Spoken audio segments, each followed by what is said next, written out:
Yo, what's up YouTube? How you doing out there today, man? Hopefully you're doing good. We're back here. We're going to be checking out top 10 scary stories that are real part 2. Now, I searched for part 1. I couldn't find it.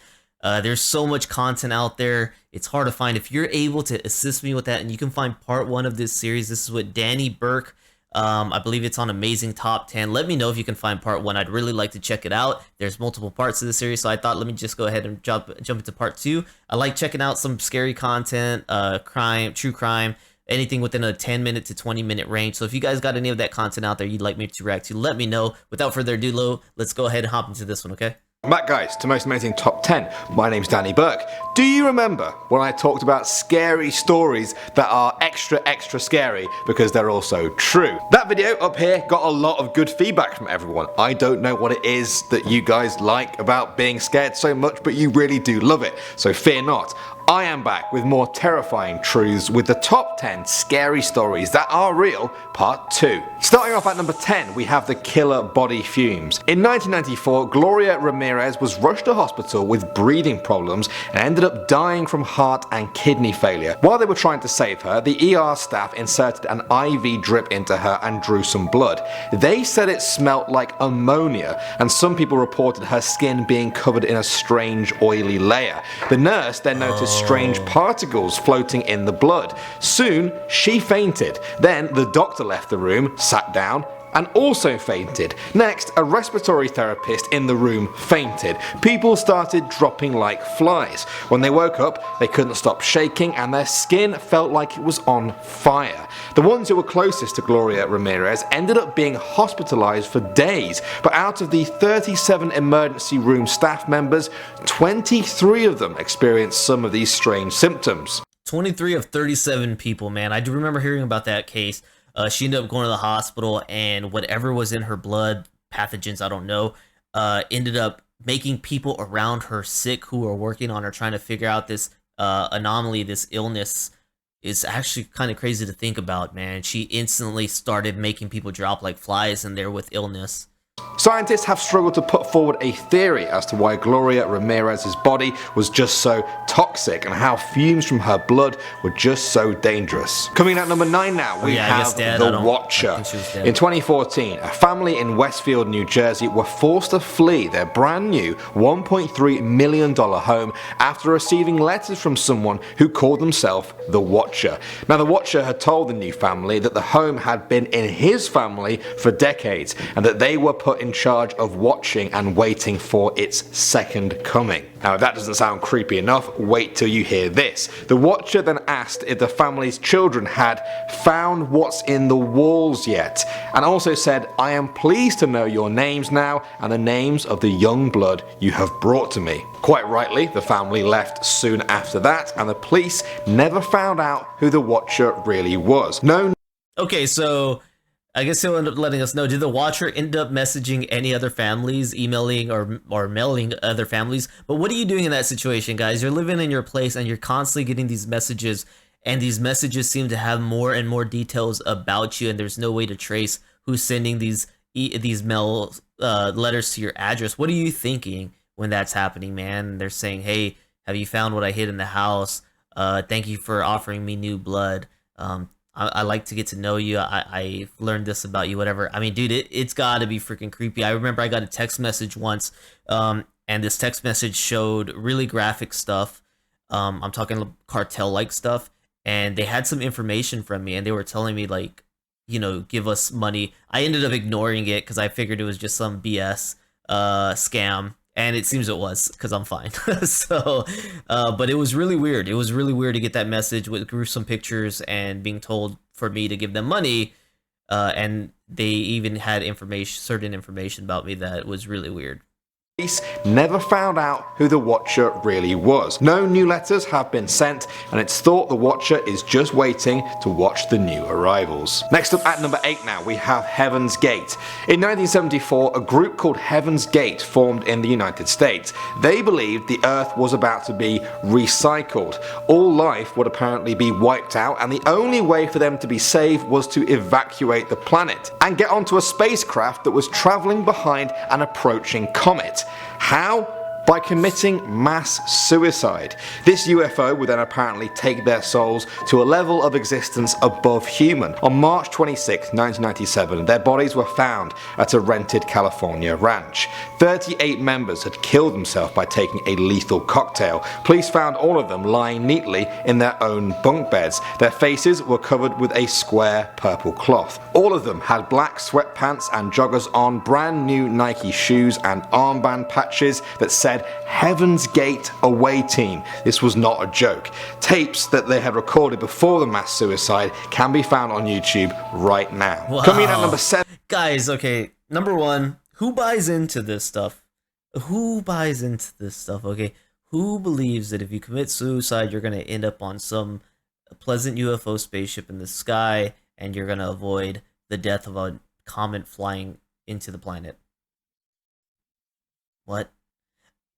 But then I can also say, how do I know they didn't end up on that spaceship magically in the sky and they're like living this beautiful freaking life that we have no idea about, dude? I mean, hey, it could be possible. They could be on Heaven's Gate and we are the fools here on Earth. I don't know. I mean, but since I'm the fool here on Earth, I just can't comprehend what the hell they were thinking, man. Come on.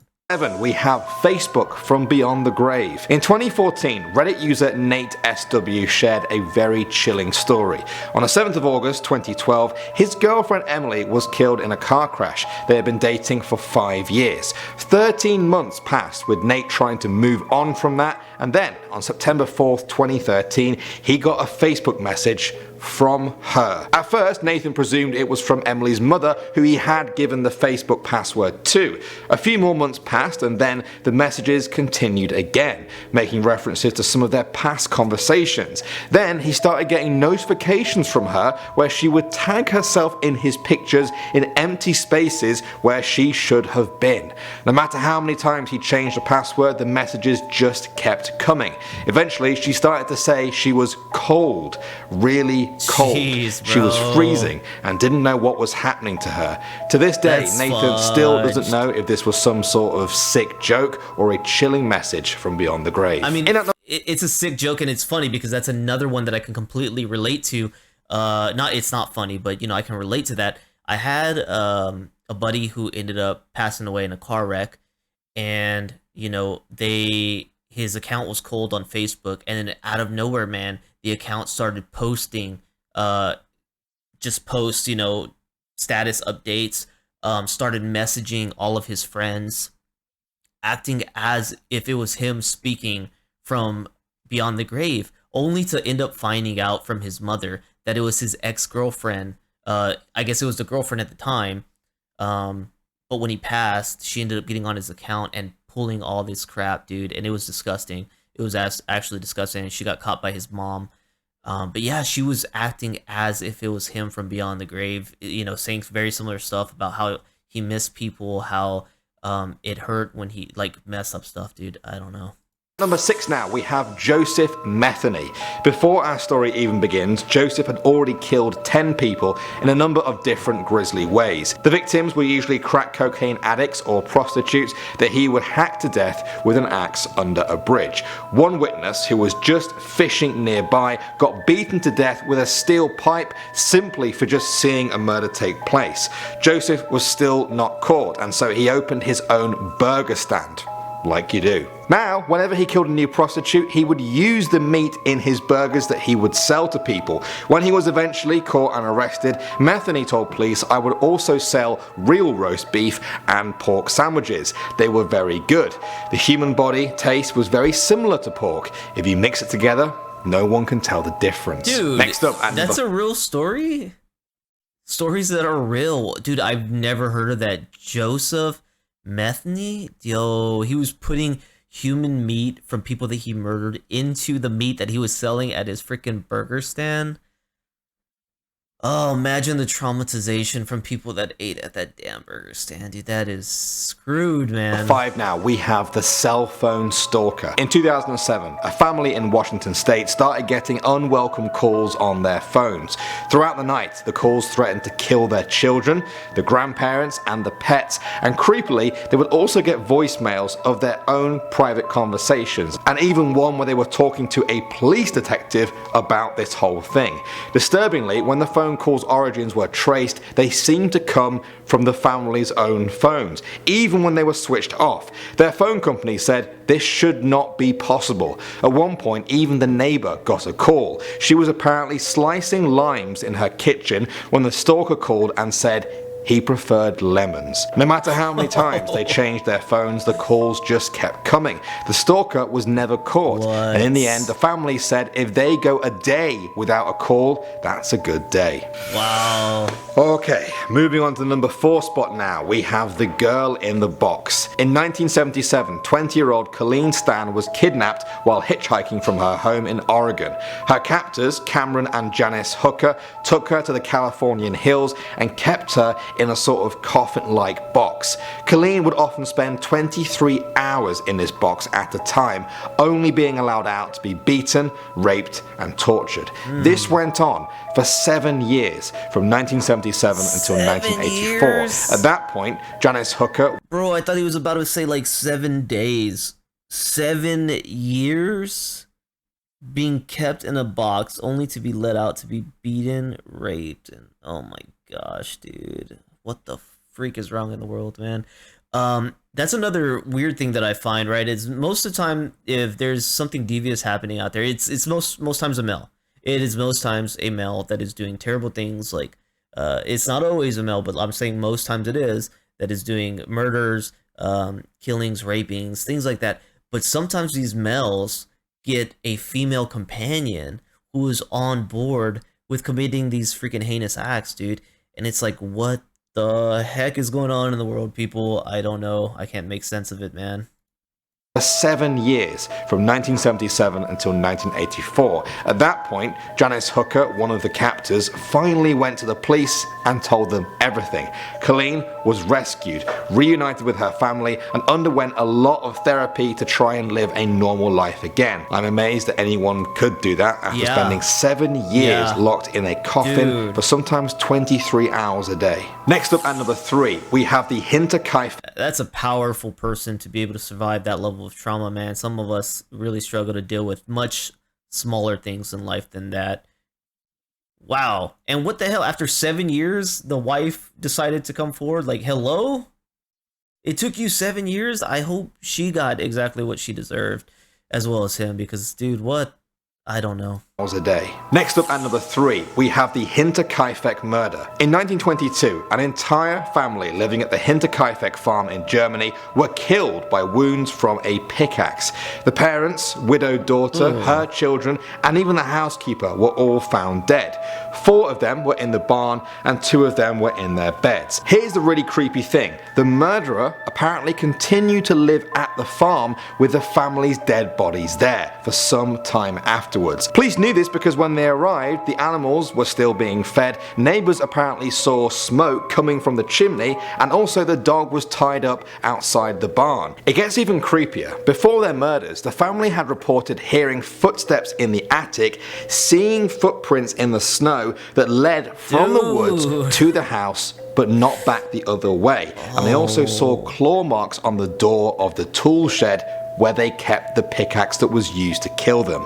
The crime was never solved. Coming in at number 2. Dude, that one gave me chills. I actually have chills right now, man. This person was living in their house, most likely. They had reported that they saw footprints, that they heard noises in their home where there shouldn't have been, but they didn't find the person. So this guy or girl, who knows how long, they were sneaking around, watching this family, living in their home, behind the walls, in the attic, pretty much, man.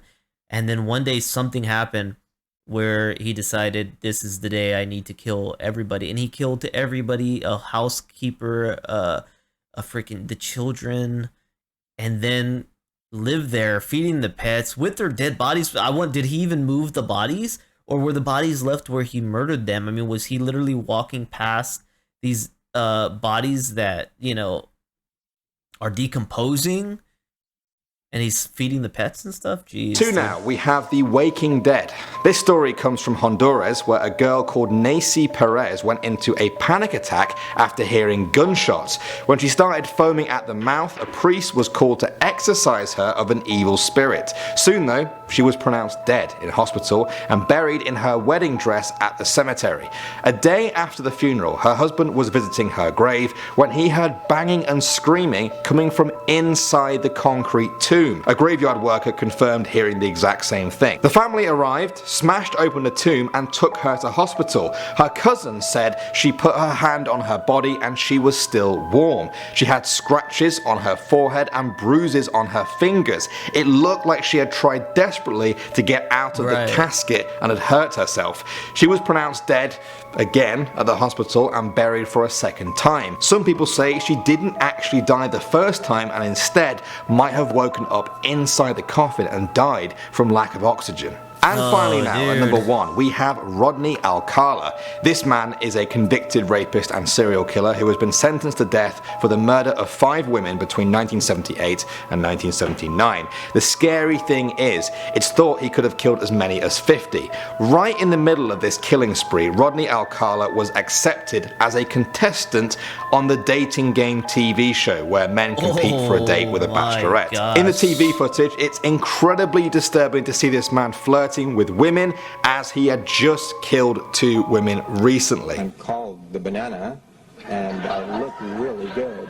Not long after, Rodney Alcala would go on to kill 2 more women. Horrifyingly, he actually beat the other contestants. The only sliver of light in this dark story is the fact that the woman that he won the date with eventually refused to go on the date with him because she found him creepy. I hope someone studied her superhuman senses because that woman was on the ball. Well guys, what do you think of all of those? Are you creeped out? Do you want a part 3 perhaps? What's the scariest thing that's ever happened to you in your lives? I'll join you in the comment section for this one to hear.